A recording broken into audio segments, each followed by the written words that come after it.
Good morning, children.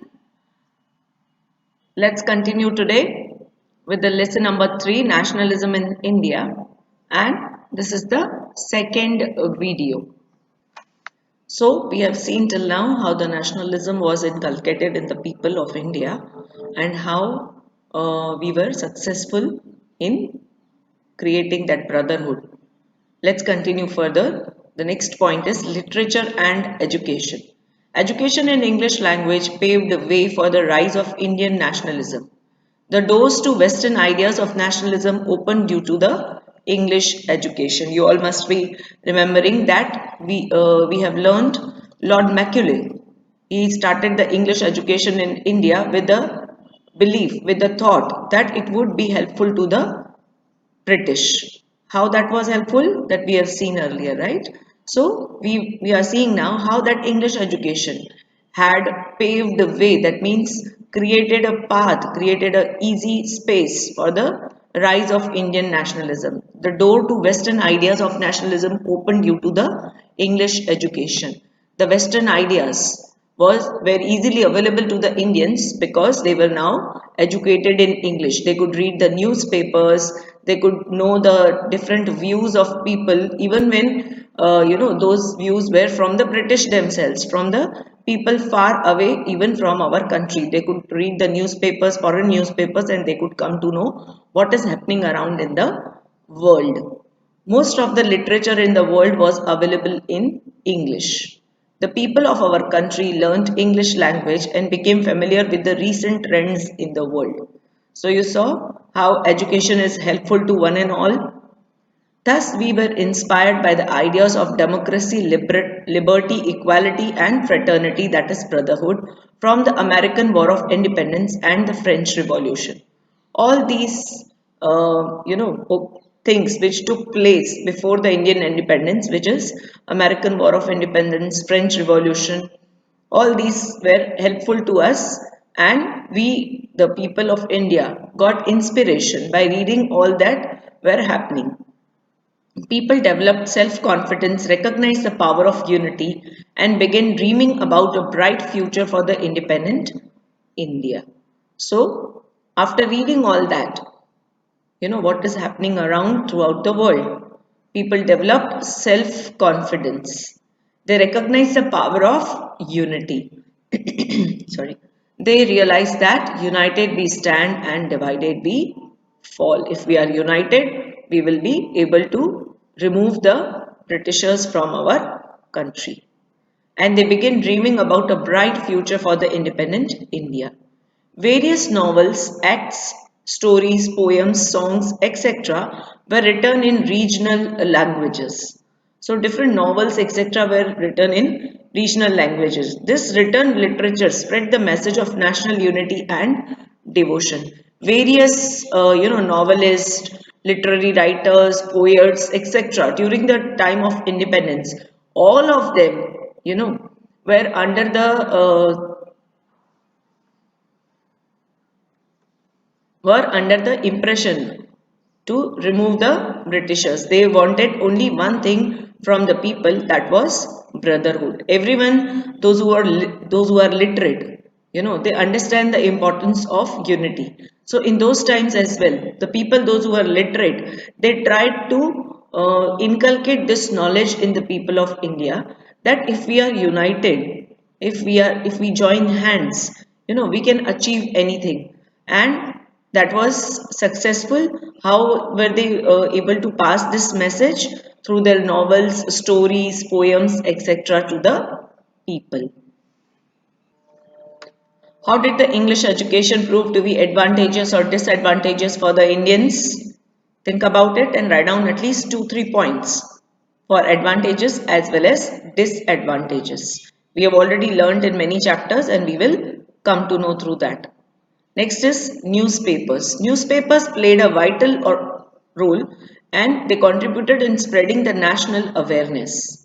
Even today, the newspapers are the source, or the news is the source through which we come to know what is happening around in our country or outside our country, throughout the world, even outside the world. So, in those times also, newspapers played a very important role in spreading the national awareness.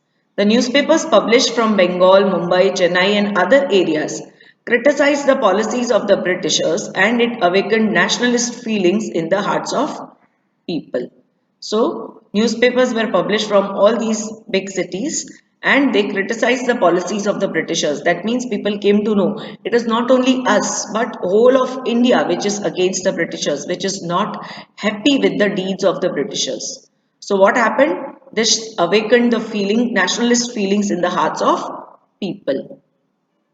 How did the newspaper manage to arouse the feeling of nationalism among the Indians? This also you have to write in your fair book, find out the answer. Just now I explained you, and also the earlier question of think advantages and disadvantages. Okay, so both you have to write in your fair book.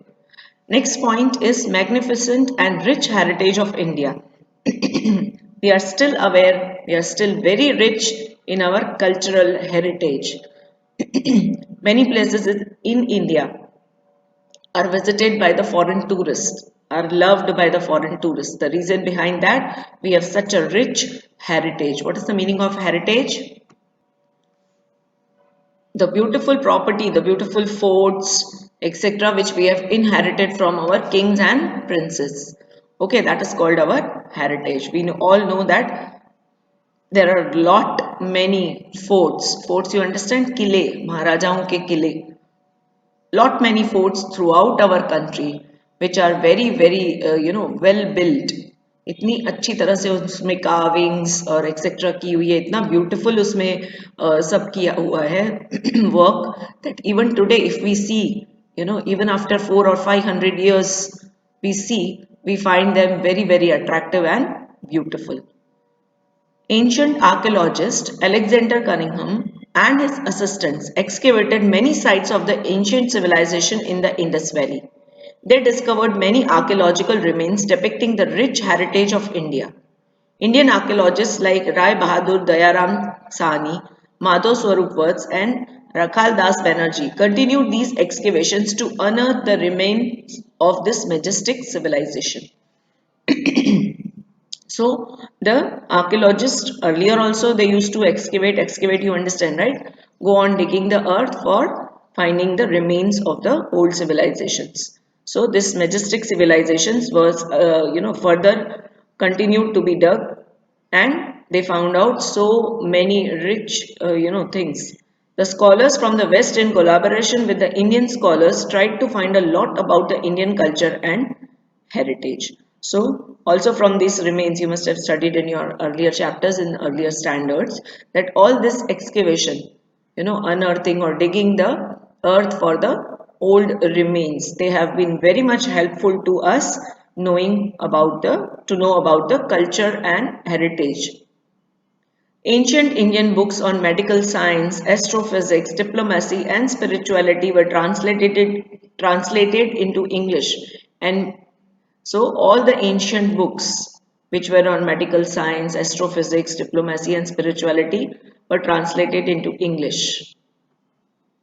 And then they became known to the people of India and the world, because in the olden times the language which was written in those books which were found were in different language which we will not be able to understand, in Sanskrit or Persian or some other language which was not easy for us to understand. So these books were translated into English and then it became known to the people of India as well as the whole world.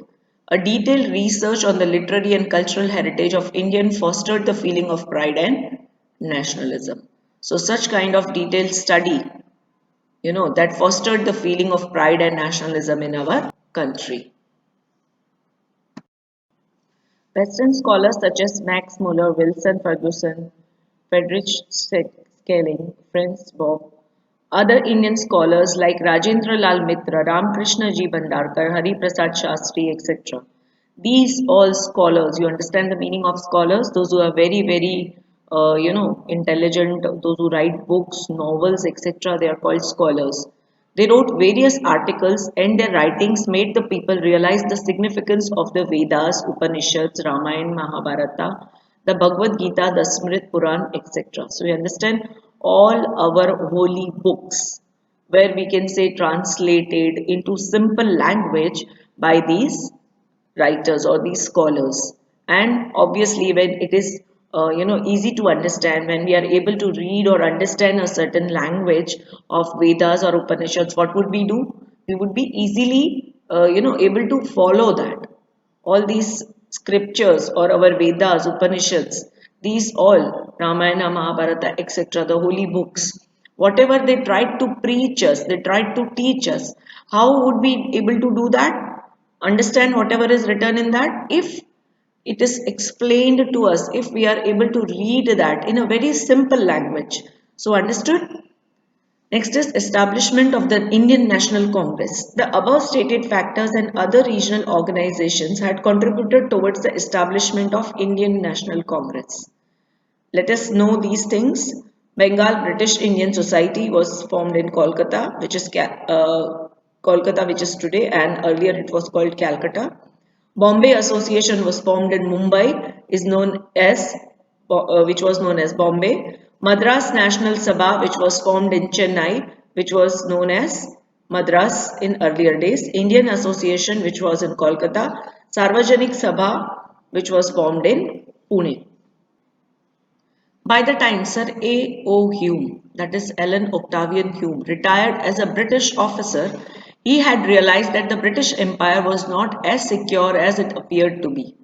So we can see that how the Britishers had now realized that the Indian brotherhood, Indian unity is increasing. And whenever there is unity, what would happen? The opponent or the person who is contrary to you, opposite to you, those who are your enemies, they cannot withstand that unity.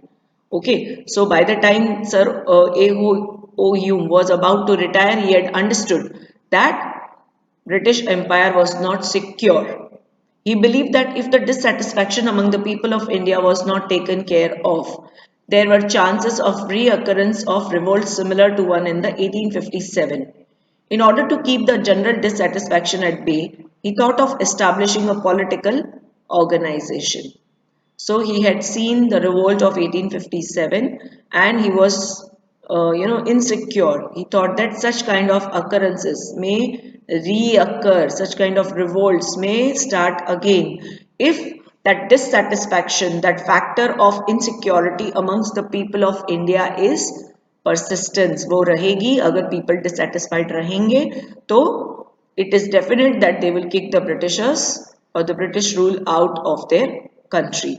So in order to keep that dissatisfaction at bay, that means वो dissatisfaction को satisfy करने के लिए, वो लोगों में dissatisfaction हटाने के लिए, he thought of establishing a political organization. Viceroy during that time, Lord Dufferin, agreed to his idea and supported him with the efforts of Alan Octavian Hume, that is A.O. Hume. Indian National Congress was established in December 1885. The first session of the Indian National Congress was held on 28 December 1885 at Gokuldas Tejpal Sanskrit School of Mumbai and Vyomesh Chandra Banerjee as the president. 72 representatives from the different regions of India were present in this conference. The main leaders present in the conference were Dadabhai Navroji, Gopal Krishna Gokhale, Firoz Shah Mehta, Badruddin Tayyabji, K.T. Telang, Dinshaw Acha, etc. Many problems related to the nation were discussed then. You understand the name of the institute or name of the organization itself was Indian National Congress. Why was that established? For the nation of India. That means for the people of India. And all these people, Gokuldas Tejpal, it was established in Gokuldas Tejpal School, Sanskrit School of Mumbai, and Vyomesh Chandra Banerjee was made the president. 72 other representatives from different regions of India were present in the conference. Why would that conference have taken place? Anybody can understand that, right? For making the people understand that what actually should be done. The main leaders present in the conference, they have named them, and many problems related to the nation were discussed then. And whose idea was that? Sir Alan Octavian Hume. Why did he make that congress, or why did he, organize such a conference? Because he was aware that if the people remain dissatisfied, अगर उनकी problems हमने नहीं सुनी तो फिर से revolt of 1857 की तरह फिर से लोग ब्रिटिशर्स पे हमला करेंगे. अंडरस्टूड. तो लोगों को शांत करने के लिए उनकी प्रॉब्लम्स सुनना और उसको सॉल्व करना जरूरी था. Only then the British rule, the British empire can be stagnant in our country. This is the picture of the fourth Indian National Congress, the first session. Sorry, the first session in Mumbai 1885, and this is the picture of Indian National Congress. We have seen 72 different representatives participated. Okay, this is also given in your textbook. Now let us know these things. The second session was established or organized in the place Kolkata, and the president was Dadabhai Naoroji in the year 1886. In the number of members which participated was 432 in the first session. You remember how many members in all were there? 72. The third session was established in Chennai with President Badruddin Tayyabji in 1887, and the members participated in that session were 607 members. So now you understood the session went on in the consecutive years 85, 86 and 87 in the year in the millennium of 1800, and the members went on increasing in the Indian National Congress. So understood? Now we can say that the idea of Alan Octavian Hume was successful. People were participating in huge numbers. Stay home, stay safe. Thank you, children.